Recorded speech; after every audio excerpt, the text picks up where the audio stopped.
Evening, ladies and gents. Simon Brown here, 16 September, 5 weeks into our trading journey. With me as well, Njabula and Zabande.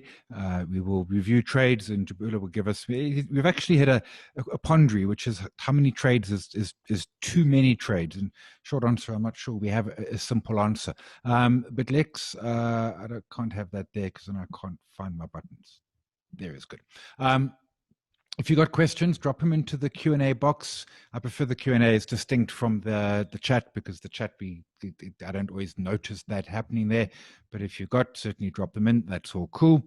So the past week, entered trades. Last week would have been the 9th. I entered 3. A True is in an Old Mutual short today, True is, and I got stopped on a Woolies. Let's go to the Woolies one I got stopped on. So when we spoke last week, the question was, which was the rectangle for Woolies? And I figured actually ultimately it was 2 different ones.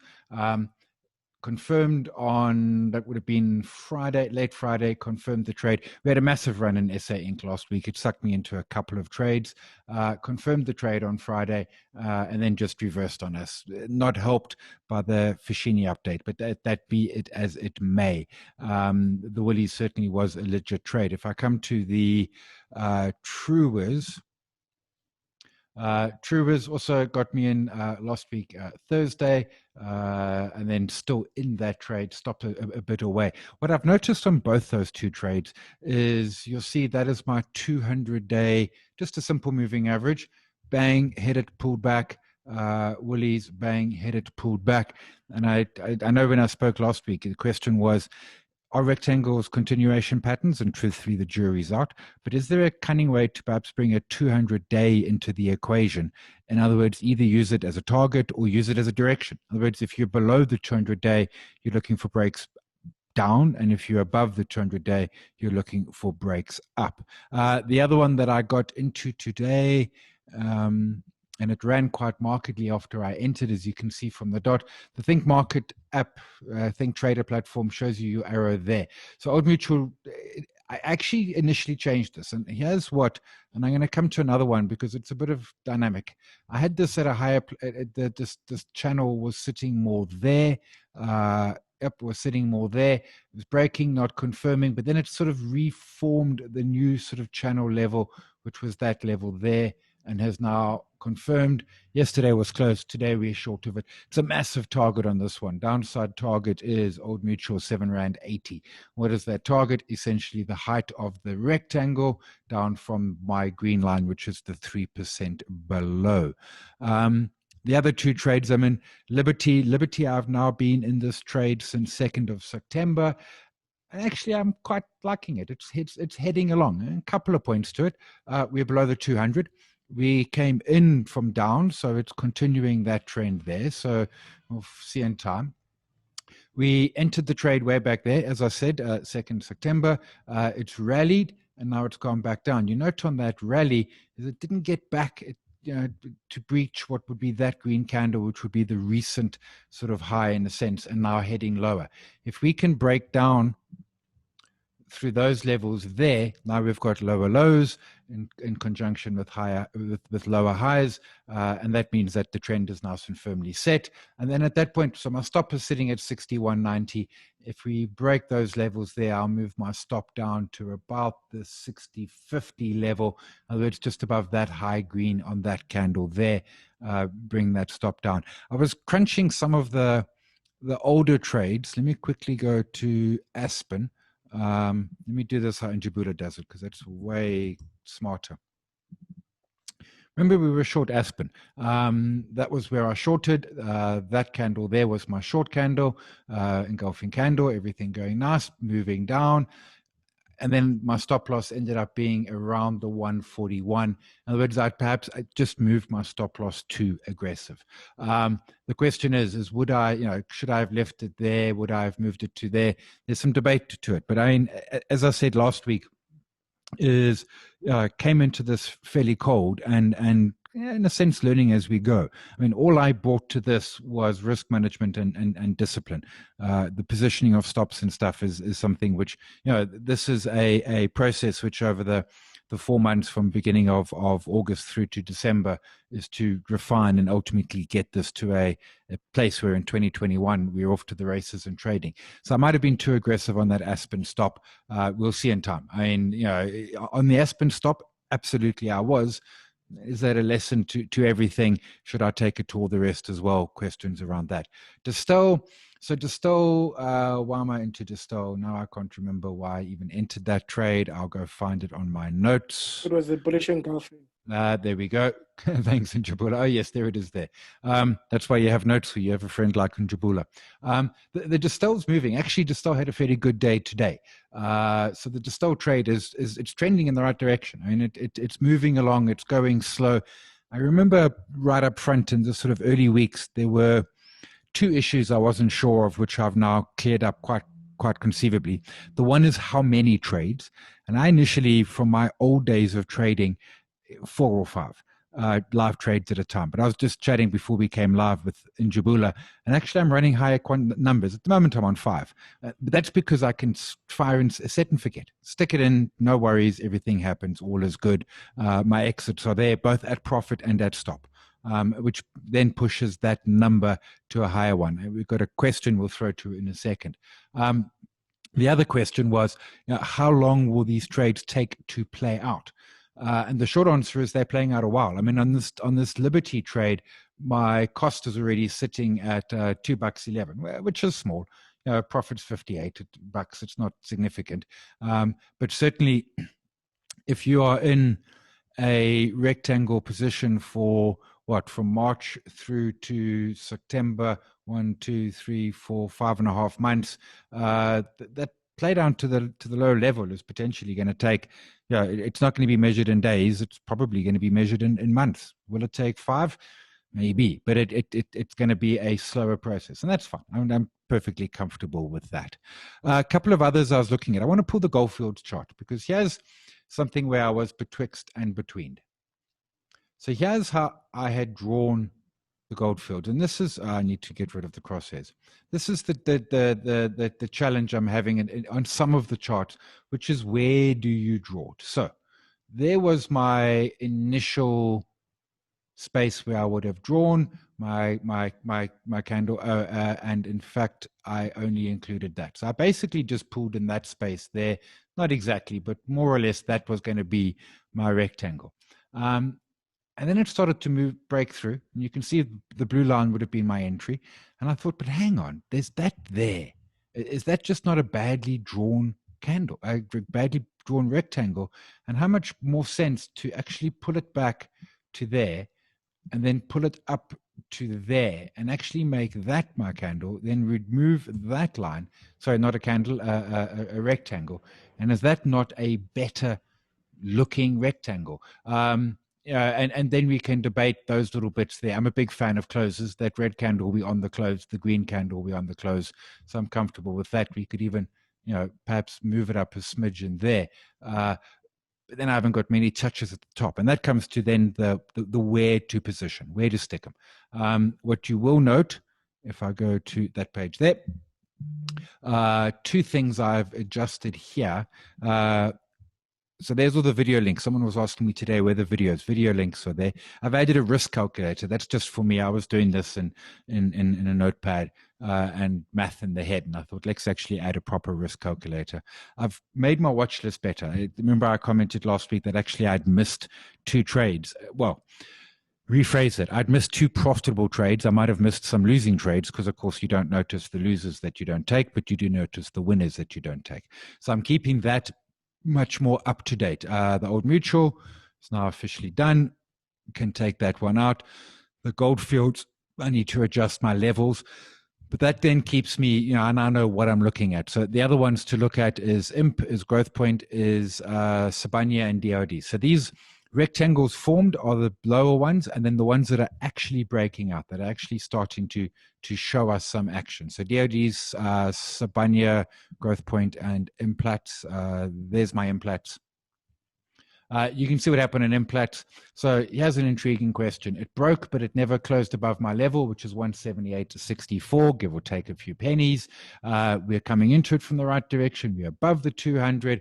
Everything's looking nice. And then it reversed on me. Well, it didn't reverse on me, but it never closed through that line. Now, I like that.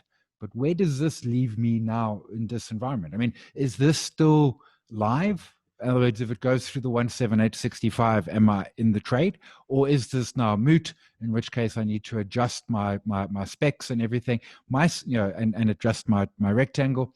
My sense is, my feeling is it's still live. And I don't know how, at what point we cancel it. But I suppose because my stop loss would have been about an $18 stop, so my stop's about 160. So certainly if you start getting towards the stop level, then it's a case of, well, hey, this thing hasn't worked. So Implats is there.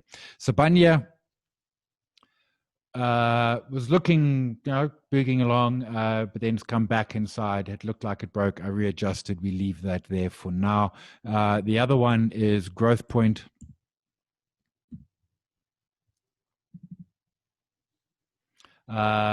And there it's bouncing along the lower level of that rectangle. And truthfully, I quite like that, because if you look at Old Mutual, if I could spell Old Mutual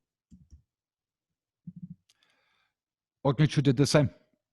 And that makes that break level then a little more important than just normal. And then the other one, DRD is the other as well. A lot of goldies popping up right now. There's my DRD. DRD also popping along. So today, coming a little bit closer. Here's my lines there. Nice closes. 21.56 is more or less my entry for the short there. I'm going to check. So here's the dilemma on the DRD. I will take the trade, because part of, you know what the key point is I'm taking the trade. The risks are small. But when you're in the trade, you're really learning. Because I got two questions about this trade that make me wonder. And the best way to solve wonder is to actually get some skin in the game and watch it happen. In essence, if we say that rectangles are continuations, well, this was moving up, and therefore the continuation is up. And we're above the 200. So actually we're looking for, if we take those two theories, and I'm not saying we do, but if we do, and we'll be smarter as time moves on, then we'll get a sense of, well, okay, then actually we're not looking for the breakdown here at all. And if it happens, we ignore it. The flip side, perhaps, maybe, a lot of questions, not many answers, is that maybe your target is 1590. Now, what is that range on that? We're going from 22.26 to 28. So that target is $6.50. So if we break down, it takes us to about 15, which is kind of where the 200 is. So maybe that's just a nice target space. We'll see how DRD performs. Others that are definitely on the watch right now, and we'll see how they roll. Coronation still coming all the way back to the 200 and to the bottom of the range. Capitec bumbling along, not going anywhere at this point, but still very much within. The banks are all kind of range bound. At some point, they'll start breaking. MTN, redrawn those lines. We'll see how that plays out. British American Tobacco, this is one in Jabula brought to my attention. Still very much moving along. That's fine. We're young. We are patient. Growth Point we looked at. Anglo Gold, also a little bit of a triangle forming there. Rectangle forming there. Northam, this is just a stellar chart. Now, there's no trade there, but I just love looking at charts like Northam. Life Healthcare, still bumbling along, not particularly going anywhere. Resilient, one I missed, along with multi-choice. Multi-choice, another I missed. Now, the multi-choice, I would have been out at about 95 or so. So I would have taken my profit a while ago, but there was certainly profit that got left behind there. We've looked at that one. Exaro, bumbling along. Discovery, this was the trade we took, exited. Now, this comes back to stop losses. So my exit was 130, tagged it, and then it pulled back. The question is, where would I have pulled my stop loss to? Now, hindsight, right? Let's fully be appreciative that we are in hindsight. The obvious place to do it is on one of those red candles, that one, and then I probably would have moved it to around 116, which at that point was around my entry price. I would have moved it to around entry at 116, and now I would be moving my stop loss to around about the 119 level, as this trade as it continues to play out in a sense. Let's see some questions coming in. Oh, great question. How do I choose my stocks for the watch list? So truthfully, I'm only trading SA equity. And I think markets doesn't have all of them because of liquidity and the like. And at this point, if it's available, it's there. But some of them, and I'll give you an example, Ultron, which is, there is a seller at 24 Rand on Ultron. Man, there is a big seller at 24 Rand on Ultron. And when that seller steps away, who's been there since sort of late August, when that seller on Ultron steps away, this thing's going to move because the seller's gone and the buyers were lifted. But look at those wicks. It's just too much. It's too low liquid. So in other words, there's a trade there, but there's every chance that you get into your trade, say 24.50 or something. You've put your stop loss down at about 21 or so, and then boom, one of these wicks take you stopped out. So a stock like Ultron, I look at it and I'm like, yeah, I like it, but I'm not going to trade it because it's just that those wicks are too terrible, and that just shows me a lack of liquidity coming through. And I need liquidity because liquidity then prevents those sort of dangerous things there. Herman, how did I draw the 200-day MA? Let me show you that. So there is your indicators. There's my exponential. You just say add indicator, and then what do you want to add? So moving average, there's exponential, there's simple, there's smooth, there's a whole bunch of them. You add the indicator, it'll ask you what you want to do, how, colors, etc., and then you add it. So, Herman, it is that little wiggle button there. So the pencil is your drawings, and that one is your indicators. Shows you what you've currently got, and then you can also delete as you want. So now I've got two simples. I've got two of those now. So there, delete them, and then add indicator. And there's a ton of them, absolutely a ton of them. Yeah, so there's no sort of hard science as to how I'm picking my watch list, except it has to be SA equity. Obviously, Think Markets needs to have it on offer, and it needs to have some liquidity going through. Any others I particularly want to quickly jump to before I hand over? Oh, SPP, SPAR, SPAR. SPAR SA. In a nice little bit of a channel there, booging along. I think it needs to be so my question on this channel, and sometimes I do it the other way around, is I don't stress. So those big reds are to find. To me, I want the closes are more important, and I'll ignore that little flurry down there. And you can see a bunches of touches. It's currently fighting with the 200-day, which has been fairly significant overhead resistance, as we can see. I mean, all the way back to Feb of this year. If I zoom further, yeah, so 200 was, in fact, SPAR's been hugging that 200 for quite a while. But at this point, we wait and we see for it to go through and ultimately pop out on top. So we'll park SPAR there. Bevan, do I only use CFDs for a position? Love channels, Brait in one right now. Yeah, so the CFDs, just trading CFDs here. I mean, I haven't traded CFDs. In fact, I don't know that I ever had. Let me go have a look at Brait. Yeah, but we don't have any Brait because I suspect, yeah. So Brait's in a channel, but not available. So therefore we abandon it, unfortunately. Yeah, CFDs when I jump in the position, but taking, I'm not gearing it. In fact, not massively gearing it. I'll gear my overall portfolio a couple of times. If you come to that picture there and we go to current live trades, my current exposure is why am I not seeing exposure on my, there it is. My current exposure is just under 17,000. That's been as high as 23-ish if memory serves, and I'm comfortable to push it to around 50, 60,000 on current portfolio. We'll see how that goes. For now, I'm quite comfortable with that. My exposure is not too big. Comes with the question, if you folks have got thoughts, chatting with Njabula beforehand, and how many is too many? How many trades is too many? I mean, short answer, I suppose there's a point where you just got so much in there, you may as well just, you kind of almost market neutral, perhaps more than anything, because of too many positions. Although truthfully, as Njabula said, and as we're doing in this series, yeah, it's very much a learning process. So, the neutral part is actually not a problem, because it's more about trying different things and learning as we're going through.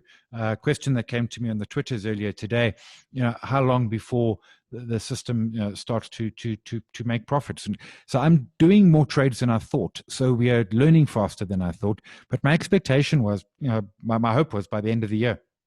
Do you choose your gearing also determined by Think Markets, still only learning, so only watching? Jane, so Think Markets offers different levels of gearing. So when you apply for the account, you can ask for the level of gearing you want. I can't remember what I asked for. I think 100 or something. On the CFDs, you're essentially getting 10 times gearing.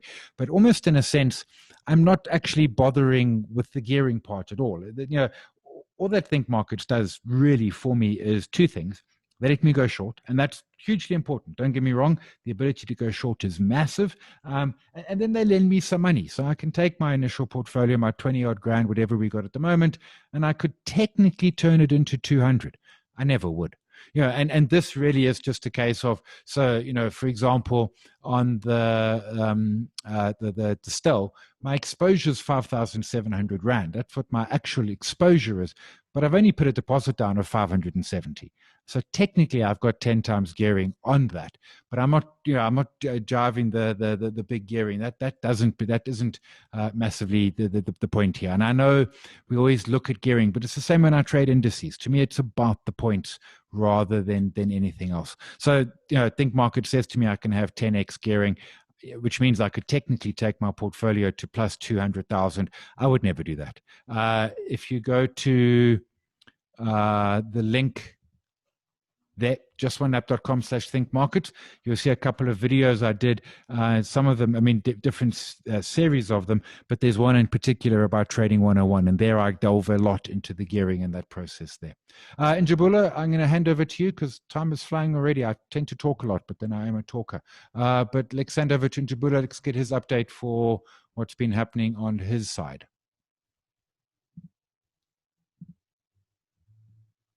Oh, I forgot. Yes, but Red One just reminded me. Next week, we're going to be doing a look at the auto chartist. Remember, I mentioned auto chartist as one of the features within Think Markets. Red One will do us a quick auto chartist next week. And the question that I was asking, and I have an answer to, but now I've lost my screen because it's been taken over by that, is that the Zero.com is going to run until end of September, because folks keep on saying to me, hey, you're not paying any commission. Correct. That's not because I'm special. Probably I am. My mother told me I'm very special, but actually that's more just a case of right now they are doing a special to end of the month. Bevan, yeah, I call you weird. Trade with no gearing. I mean, I know a lot of folks who just trade without gearing. Nothing weird in that. That's just how some folks trade. Perfectly happy with that. Cool. Njabula, floor's yours. And you are muted. Cool. Sorry about that. Just to quickly go through the trades that have been taken and exited. So starting with Aspen, I went long on this bullish engulfing here and promptly got stopped out.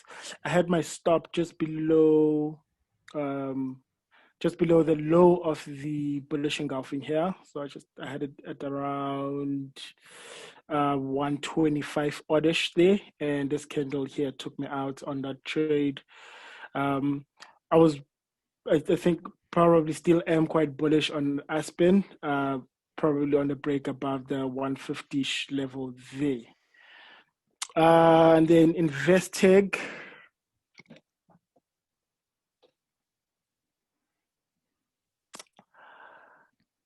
I was long invested on this bullish engulfing here, and it had engulfed quite a few candles, and I got stopped on this candle here when it gapped. Um, with with this trade, I had conflicting signals. We chatted with this with Simon earlier in the week. Um, like, what do you do? I was long on a bullish engulfing candle, then I got triggered short on a bearish engulfing candle. Now, what to do now? Do I exit and take the short, or do in fact, I should probably do that.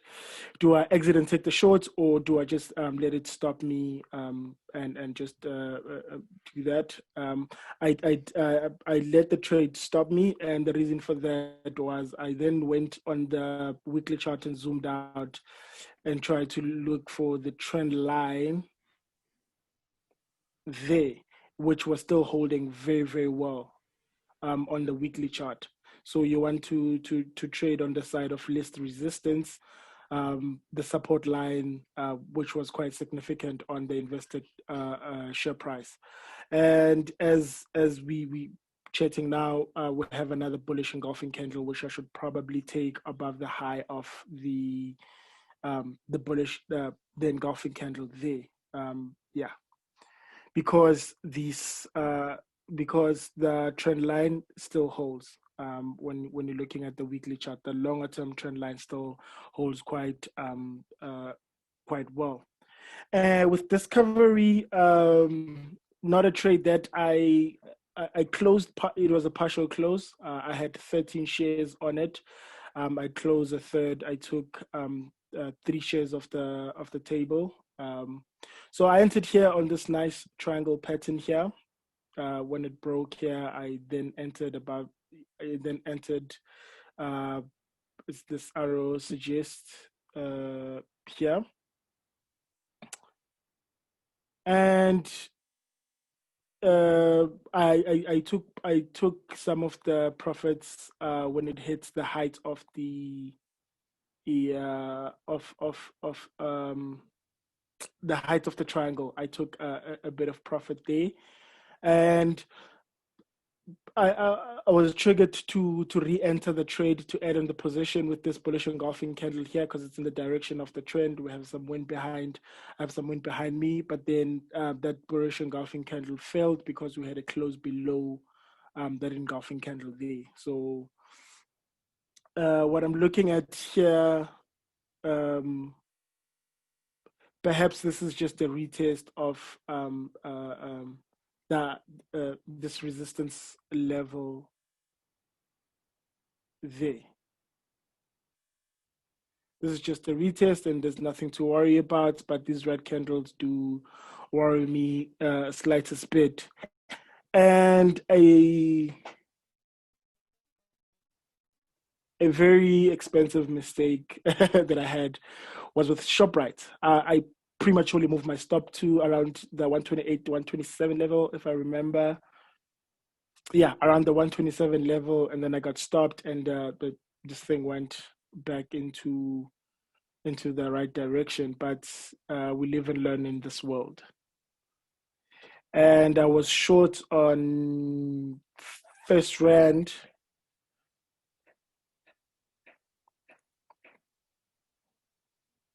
On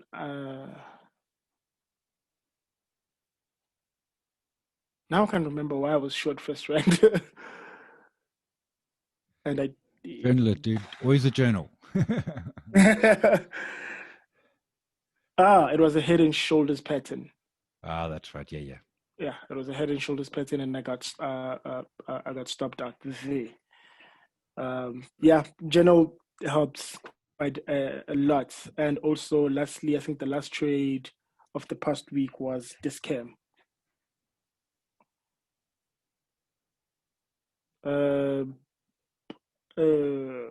Why did I enter this cam? So this chem was one that threw me out in the break and then sucked back in. You can see that beginning of September, but I don't know what your entry was. When was yours? Yeah, I think it was on the break. It was on the Yeah, break to the upside, and then yeah. yeah, probably I got stopped there. So what I'm looking at just jump back to the open trades. I have the Foshini trade which I took on a bullish divergence. I had a re-entry on it. So there, what happened. So with my plan is, I said if we break and close above this level here, the last time we reversed, Hmm. we probably gonna close that gap there. Yeah. So on the break, when it broke on this candle here, on the next day, I added into the position, I went long, pulled my stop below this doji here. That felt like a very rational place to put, reducing the initial risk down to almost zero, essentially. Um, yeah, and perhaps it was also just testing this resistance that we had initially here on the fractional trade. So worried about this red candles, but not too worried. I'll let either my both, because both the trades have the same stop loss. So either they both get taken out, or uh, it moves back in the direction. Also, I have Distel, which was on a bullish engulfing candle. Which this was an engulfing candle, and I had to wait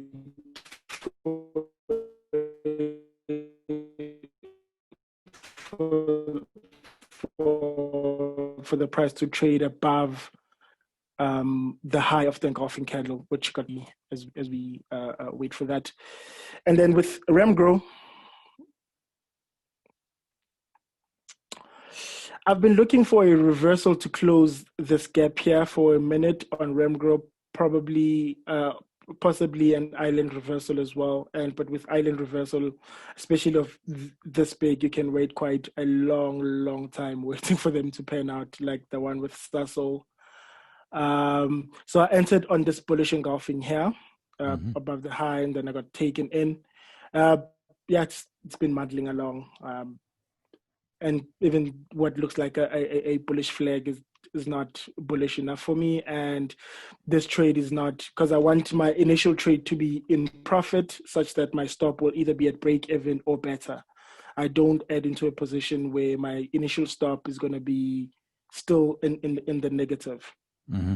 I want it to be as close as possible to zero. And then with MTN Group, um,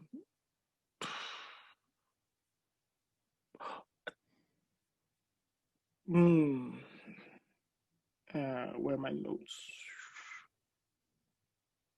Oh, I entered MTN on this doji here. Not a very attractive one because it's quite small, but I entered on this doji here, and the overall trend had been trending down. So it feels like I had some decent wind behind me, and it has been muddling along fairly decent trade in that. It's still in the green by almost the entire risk. And then JSE was similarly an engulfing candle. But however, with JSE, I had made an error. Uh, I didn't use the actual average price, which is Yeah, the yeah. mid. I I had bid, and I only realized that after I had entered the market. I had this bullish engulfing here, um, taking us higher. Yeah, Yeah, so that's the trick. Bid offer or average. I always bid ask average. I always get slight. The differences are small, but to me, average is sort of the cleaner. And yeah, it is yeah. actually So, there. It is quite different. yeah, it was quite significantly different because I wouldn't have been in this trade had I had it Hmm. on average. Yeah. Hmm. Impeller Platts, I believe we already looked at Yeah. Discovery. Impeller Platts, I have it on a bullish flag.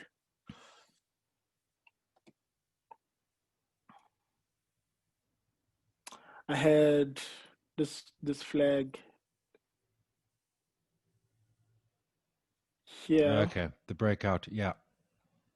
the breakout from the flag. And the way we trade this, we take the height from the swing low here and project it from the bottom of the flag. So you take the price range, Majiki thing, and then we just extend it to the upside to from the lowest point, taking us around the 240, 214 level there.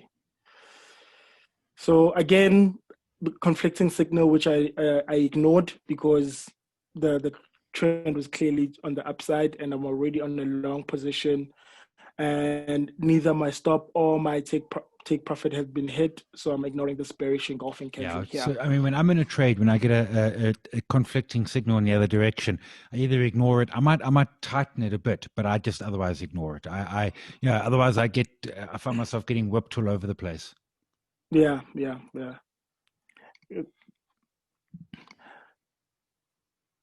And then on Exaro, I have this nice big head and shoulders pattern which has been forming for ages now. So what then happened, I had a bullish engulfing candle in the direction of the original setup that I was anticipating. Hmm. Um, so if had I gotten a bearish engulfing candle, I was just gonna ignore it, like this one here. I was just gonna ignore it because I was anticipating a bull move. And if I zoom in further out, you can clearly see we have been in a proper nice uptrend. So that's some decent wind behind us. So I'm trading this head and shoulders pattern as a continuation instead of a I know traditionally Hmm. it's a reversal pattern, but I'm just trading it as a continuation pattern. So the idea with this particular trade is that if we aggressively close above the neckline here, I would just take the head and shoulders trade and add into the position. But if we kind of do this again, just like sort of touch it but not properly break through it, I'll, I'll exit the trade and wait on the sidelines. Take profits. For Yeah. Yeah, I'll take the profit and wait on the sidelines for the break above, and then re-enter into that trade. And I noticed we have Cetrix 40 tracking our top 40 index, and then on the Cetrix 40, I'm trading the lazy. Ah, Um, yes. I have the lazy template. Oh, by the way, folks, you can save whatever indicators you have as a template, and it'll keep it there, and you can just load that template. So I got triggered here. Hmm. Uh, Simon has a bunch of videos on the laser system. We can just search those on the YouTube or the Just On Lab website. I got triggered here, and we had a close above the trigger candle, which was the very next day, and then I went long. The market gapped in when I was entering in the morning. So with the laser system, I have, because of ESCOM and the like, with like electricity load shedding and stuff, the laser system doesn't have a hard stop, so I have an emergency end of the world stop. Very very. Okay, Uh, that's I actually a good use point. market structure. Because yeah, the lazy would stop you on you don't know what that level is going to be, so you can't put a hard stop in. But to your point, monitoring, it's an issue. I read when I see you saying a lot of folks getting into the ZAR 40, and you know what I think it is. I mean, we've seen rand strength, which means money's coming into the country. Where's that money going? It's either our bond market or our equity market. We had the massive SA Inc. run last week, and the wobble in the US seems to have just been a wobble. So, notwithstanding, our market has been down each day this week. We had a massive rally last week, and certainly I think sentiment is perhaps turning a little more bullish. We've got a family meeting with the president in just over half an hour later this evening, and that will probably sort of confirm level one. And folks are just generally turning a little more bullish on our market. Certainly, that's the sense I'm feeling out there. Yeah, yeah, yeah. And but for positioning sizing, I use the 30 EMA as my stop to set my Mm-hmm. position sizing. Mm-hmm. Uh, Sanlam. And again, to someone points at something that we're chatting about is how many is too many, and like I have about 14 open, and they were starting to play with my mind a little bit. So I entered short on Sanlam. Clearly a nice downtrend here on this bearish engulfing candle in the direction of the trend. Place a entry below the low uh, the engulfing candle. Market took me in, and it's going. I entered this yesterday, so Mm-hmm. yeah. And I think the Pepco. I entered Pepco on a bearish divergence. Perhaps I must go back to my weekly. I like when I'm trading a reversal pattern. I want that reversal pattern to be based on a weekly chart rather than a daily chart, and then I'll trade in that direction on the daily chart. So if I jump to my line chart, we had the price making lower lows, but the oscillator at the same time. And for my oscillator, I use stochastic. I know other people use RSI. I just use the stochastic. The price was making higher lows, which signals a bullish divergence, which means the momentum that was driving price down was losing strength, and now perhaps we are ripe for a reversal. Um, what I then do is I look for a level that can, if the market breaks it, then that level will take me in, and then I look for that entry on the daily chart. You jump back to my candlestick, and then it broke on this candle here, and then I entered. I perhaps this line was too far. It broke on this candle here. This was the perhaps let me just extend the size so that it's more visible. This was the line that I was waiting for the break, and then we broke here, and then I entered on above the high of that breaking candle, and it's still been. I entered yesterday. It's muddling along. Uh, Liberty.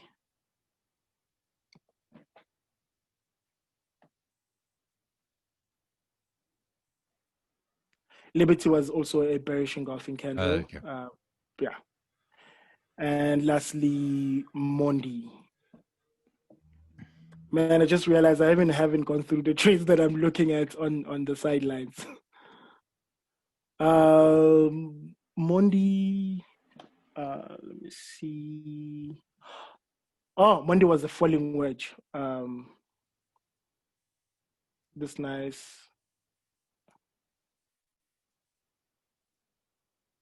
uh, falling wedge here. Just duplicate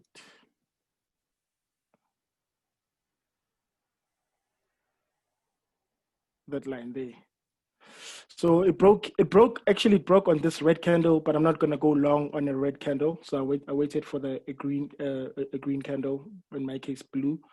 Let me just remove and then on this break here, I entered on the very next day. So the way to set target for this one, the stop loss is the low below the Mm-hmm. lowest point of the wedge, and the target is the height of the way from where the wedge started. So I'm targeting that 356 level. So I'm not gonna go. Cool.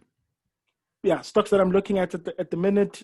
This triangle pattern symmetrical on Tiger Brands, and I'm looking only to trade it on the downside. But if we then break above the 200 rand level, then I'm happy to be entertaining the long side of this trade. But at the moment, I'm only looking for the break on the upside. If I get any bullish signals, I'll just ignore them. I'm only looking for the break on the short side. That's on Tiger Brands. I think DRD, I'm trading a flag on this, a rectangular flag, similar to the one Simon had, this flag here. But for me, I'm ignoring the downside. I'm only trading in the direction of the flag. So I'm Yeah. trading as a continuation pattern. And the reason why I'm bullish on the gold miners is, if I can pull back my gold chart here, we had a nice triangle pattern on gold, which then subsequently broke. I should be trading long gold, but I'm only since that BHP trade, I'm not taking any trade that's gonna have a rent or like a currency exposure to it over and above the Yeah, actual and to your point, price of gold. if gold goes, the miners will follow eventually. We'll get all the The man, signals. yeah, and I have quite a few um, gold fields. I missed it. It was a falling wedge. I missed that wedge. Uh, yeah, there was a day. I think last Thursday we had 24-hour load shedding. If you could believe that, which can be very detrimental to. And then I have harmony on a flag pattern day, on this nice bullish flag, waiting for the break to the upside. And looking at the height of this flag, this will be a monster trade if it plays out accordingly, because it takes, if I jump back to my weekly chart, it takes us to all-time highs. So and this is the one stock that isn't one of the gold stock that isn't at all time highs, and there's reasons for that because there was corporate activity that didn't happen in the early 2000s. Yeah, But yeah. yeah, And then I was also looking at the trade that I entered was multi-choice. Did I? Oh, actually, it triggered. Let me jump back to first. This level here interests me quite a bit because it looks like a nice area of value where buyers and sellers were just competing. And this hmm is on a weekly chart. We're just competing before it broke on the upside. If I jump back to the daily chart, I had this bullish engulfing candle, thinking perhaps this zone is tested for the first time since this range here. That engulfing candle failed on me because I had another bearish you have a engulfing bearish candle, one. yeah, which I then subsequently ignored because this area is being tested for the first time, and if an area of value is tested for the first time, usually it turns back on the direction where it came from. So, and generally, SA Inc. had been bullish in recent times, so I didn't want to counter the Yeah. overall market in that regard. Cool. Franz, I see Uh, your question about Remgro, the gap caused by corporate action. Agreed. And the gap was there was the RMB, was it not FNB? It was that whole corporate action cleanup, etc. Ultimately, it's the RMH cleanup. But in theory, gaps get closed. I mean, in practice, sometimes you get old waiting, but the theory is they get closed. Yeah, yeah. You can either take a trade in anticipation of that gap close, or in the direction of that gap, Mm. whichever suits you better. So with Netk is another bullish divergence. Was it? No, it wasn't Netk. It was some. Oh yeah, Yeah, yeah. it's Netk. It's Netk. If I jump back, the it's the price making lower lows here, and the oscillator having a different opinion at the same Making time highs. making higher lows. And for here, uh, it's duplicating on the wrong end.